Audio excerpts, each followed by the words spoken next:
Assalamu alaikum. Welcome to my presentation. My presentation topic is false position method. In this presentation is submitted to Devashish Kumar, Faculty Mathematics at Daffodil International University. Submitted by Faisal Mahmood Fahim, ID 232-15334. In this presentation, all referenced by Introductory Method of Numerical Analysis by S.S. Shastri, which is provided in our PLC. The method of false position improve on the bisection method by using a straight line through the point to estimate the root more accurately. Method of false position. The false position method is a numerical technique used to find the root of the nonlinear equation like f of x equal to 0. In this method, we can see two graphs. First graph, two initial points a and b are chosen such that f of a and f of b have opposite sign, indicating a root line between a and b by the intermediate value theorem. Linear function f of x is approximately by a linear function g of x. Thus, through the point a, f of a, and b, f of b, find the straight line cross the x-axis and call that point C. Step 1. To approximation a and b. F of a multiplied by f of b less than 0.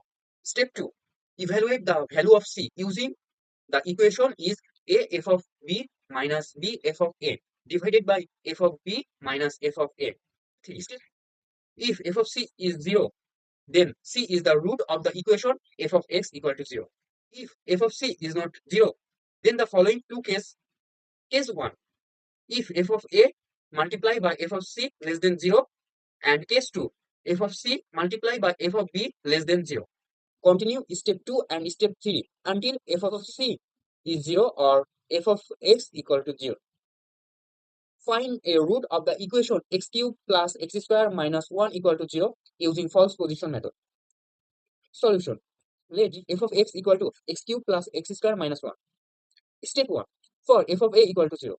First of all, we select a value which is represented by f of a and f of b, and there are both different signs. So we choose a equal to 0. So our equation value is minus 1, which is less than 0, and b equal to 1. If b equal to 1, our equation value is 1, which is positive.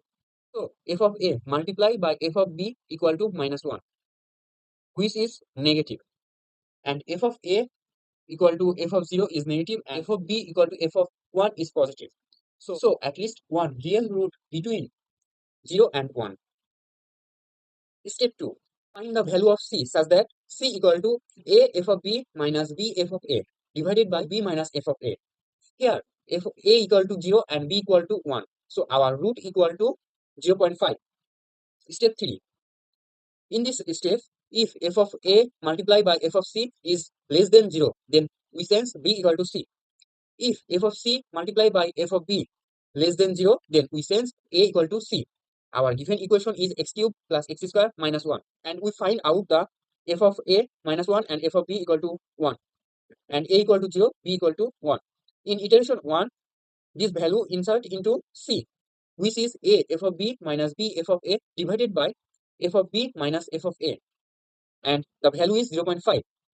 So f of c equal to minus 0.625. So we can see in our iteration 1 follow case 2. So we can sense a equal to c, same as iteration 2.